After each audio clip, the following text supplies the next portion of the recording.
Oui, Redline qui, par rapport à pas mal de ses adversaires, a quand même un brin d'expérience et déjà démontré pas mal de qualité, Antoine. Oui, tout à fait. Elle a déjà montré de la qualité.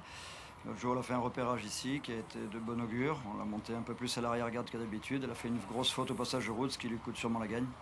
Mais bon, l'exercice était bon, donc on espère qu'aujourd'hui, on aura un meilleur parcours et un bon parcours. L'objectif, si je vous entends, c'était de toute façon de venir sur cette épreuve-là. Oui, tout à fait. Si ça se passait bien, j'avais le choix avec une autre liste sur Deauville, le François Boutin. Mais on n'avait pas les engagements, le lot me paraissait à sa juste mesure, donc on pouvait y aller. Très bien, merci pour cette précision. Merci Antoine. Voilà, alors que les concurrents s'apprêtent à entrer dans les stalles, départ qui a été décalé de 2 petites minutes pour qu'on ait le temps, avec le temps de revoir certains concurrents au canter. Ici, ce numéro 2 Fastidious, un fils de Zanzibari entraîné par Louis Baudron. Oui, intéressant de noter que la dernière fois, quand il concluait au 3e rang, il devançait une représentante de François Doumen, Bidling, qui s'est imposé samedi dernier dans une classe 2 ici sur l'hippodrome de Vichy. Voilà, on peut supposer qui a effectivement un petit peu d'expérience par rapport au reste du peloton. Peut-être cela peut-il jouer pour, pourquoi pas, rallier une nouvelle fois l'arrivée entre aux balances. C'est vrai que sur le papier, il y a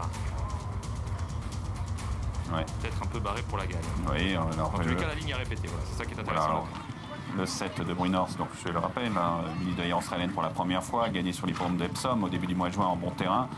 Une course dotée de 40 000 livres. Et ensuite couru un groupe 2 dont elle a fini 4e. Pas très loin des premiers, c'était sur le programme de Cura en Irlande, bien sûr, un groupe 2 sur 1200 mètres. Ensuite, a tenté sa chance sur les 1100 mètres de Maison Lafitte du prix Robert Papin, était bien débordé. Le prix de vitesse, je crois qu'il sera mieux sur les 1400 mètres qui nous intéressent dans ce prix des Jouvenceaux et des Jouvencelles. Et en plus, Richard Arnold, le muni d'ailleurs australienne, pour la première fois. Donc voilà, il faut se méfier de ce poulain, il me semble, même si l'opposition est de taille, avec beaucoup de poulains et pouliches français qui ont montré des moyens également. Philippe Decouz présente le numéro 8, Ferro et Diliat. La dernière fois, le succès était attendu sur l'hippodrome d'Aix-les-Bains. Philippe Decouz ne m'a pas caché sa confiance ce jour-là. Et l'objectif était de préparer ce cheval pour l'amener ici sur le prix des Jouvenceaux et des Jouvencelles. RAS, en ce qui concerne sa préparation et sa condition physique, m'a confié son entraîneur. Très bien.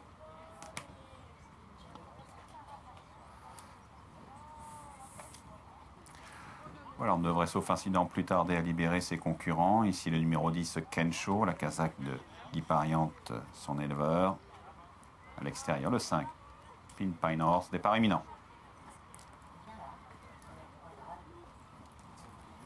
Et voilà parti pour les 1400 mètres de ce prix des Jouvenceaux et des Jouvencelles 2017. Départ un peu en retrait de Redline, le numéro 9 qui plonge côté corde, alors que sur la ligne de tête viennent le 2 Fastidious, la casaque vert et jaune du 3 Dan, avec encore plus à l'extérieur l'As Pastakoy, avec à la corde également le 8 Ferroé Diliat, qui vient devant le visiteur britannique de Bruyne-Horse, le numéro 7, casaque bleu pâle, avec Christophe Soumillon sur le dos. La vaincue en 2 courses, Son Jeu, le numéro 11, vient côté corde, casaque verte et mer, bleu, manche et couture blanche, avec également en bonne place Tac Exile, le numéro 6, casaque jaune, Croix de Lorraine noire, avec également le numéro 10, Kensho, qui vient ensuite avec Pastakoy à son extérieur, casaque bleu toque jaune, le 9 Redline, vient ensuite avec le 12 Heads Together parmi les tout derniers, avec à son extérieur le numéro 5 Pin Horse qui ferme la marche.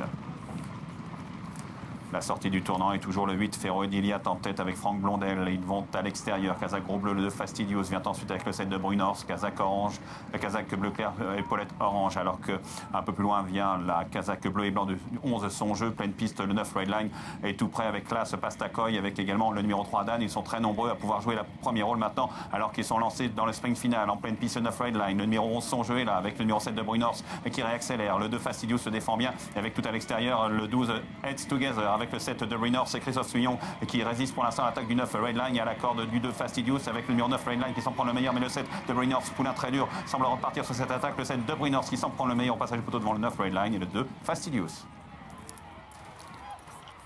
7, 9, 2, 11 et As, me semble-t-il, en ce qui concerne l'arrivée de cette listed race. Le succès pour De Bruyne-Horse, la montre de Christophe Soumillon qui recolle au score avec dans ce duel qui l'oppose à Pierre-Charles Boudot dans cette soirée.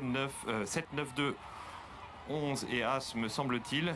Le cheval qui venait de, on va dire, décevoir, en tous les cas, dans le prix Robert Papin, muni de hier australienne aujourd'hui, renoue le fil de ses succès. Les Français s'avouent vaincus à la cette épreuve, Bernard. Mais après une bonne défense de Redline, à la pouliche de 2 ans, en fil de